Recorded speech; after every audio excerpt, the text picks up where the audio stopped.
I'm here to talk about success. The first rule of success is to have a vision. You see, if you don't have a vision of where you go, and if you don't have a goal where you go, you drift around and you never end up anywhere. I mean, as you know, I was born in 1947 in Austria after the Second World War.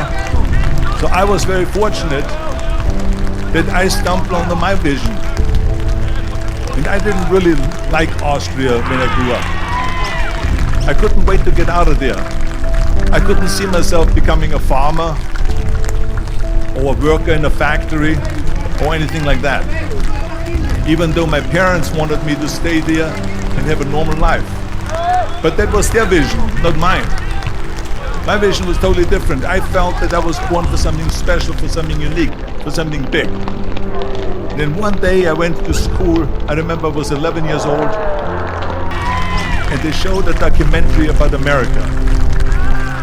There they showed in this documentary the huge skyscrapers, the high-rises, the huge bridges, the 6-lane freeways, and all of this stuff. And I said to myself, that's where I want to be. I don't want to be around here with these little farmhouses and these little buildings. I want to be in America. One day after school, I walked by a store in Graz. So I went inside and I looked around, and then I saw a magazine. I saw a bodybuilding magazine that had Reg Park on the cover. Reg Park was then a 3-time Mr. Universe. And I saw him on the big screen as Hercules. I read that and I said to myself, wow, this is the blueprint for my life. This is exactly what I want to do. I want to become a bodybuilding champion just like Reg Park. I want to get into movies just like Reg Park. And I want to make millions of dollars and be rich and famous just like Reg Park. You know how great it felt that I knew where I was going? Imagine the majority of people don't know where they're going. I knew where I was going. That I'm going to become this bodybuilding champion just like him. So it was just a question of how do you do it? I was so relieved because when you have a goal, when you have a vision, everything becomes easy. So people always ask me, when they saw me in the gym in the pumping iron days, they say, why is it that you're working out so hard?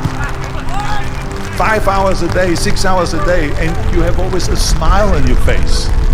And I told people all the time, I said, because to me, I'm shooting for gold. In front of me is the Mr. Universe title. So every rep that I do gets me closer to accomplishing that goal, to make this goal, this vision turn into reality. Every single set that I do, every repetition, every weight that I lift will get me a step closer to turn this goal into reality. So I couldn't wait to do another 500-pound squat. I couldn't wait to do another 500-pound bench press. I couldn't wait to do another 2,000 reps of sit-ups. I couldn't wait for the next exercise. At the age of 20, I went to London and I won the Mr. Universe contest as the youngest Mr. Universe ever. And it was because I had a goal. So let me tell you something, visualizing a goal and going after it makes it fun. You've got to have a purpose no matter what you do in life. You've got to have a purpose. 74% hate their job in America. But it's not much different when you come to Europe. The majority of people don't like what they're doing. Because they're really not doing it because they didn't have a goal and they followed this goal. They just aimlessly drift around and then all of a sudden there's a job opening so they get that job. Because you have to work. But then when you work, it's a chore. It's work. It's not fun. So if you think about only a quarter of the people really enjoy what they're doing in life. That is unbelievable if you think about it. So I felt so blessed that I knew what I was doing. It's like a medical student that studies and knows he wants to become a doctor. You know where to go. And the same thing is also in politics. I remember that in politics, I had a very clear vision that I will be the leader of California. This is as far as I could go because I was not born in America, so I could not run for president. So being the governor of the fifth largest state, I should say the largest state, the fifth largest economy in the world, was for me really the ultimate title, the ultimate accomplishment in politics. So even though people came up to me and says, why don't you go and run for something smaller, you're never gonna make it.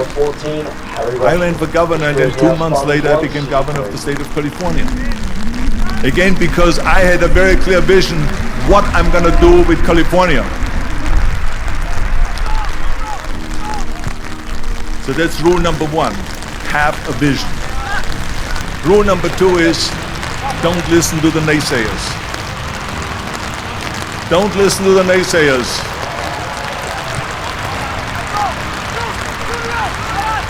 Everything I ever did, the thing that I heard out of people's mouth was, that's impossible.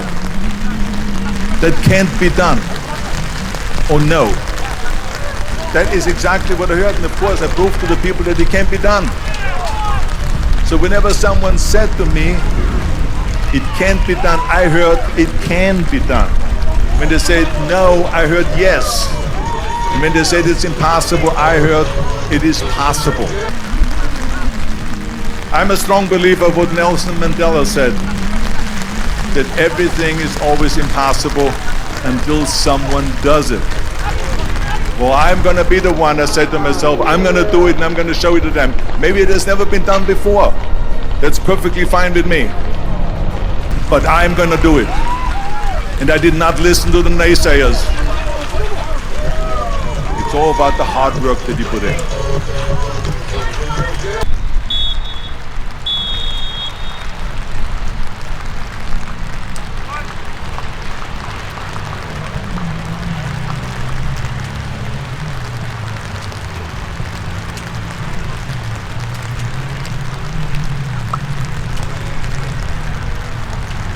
That's what's on our under 16s football New South Wales League 1 fixture between Blacktown Spartans FC and Blacktown City FC. The final score is Spartans 2, City 3, with your goal scorer for Spartans being number 17.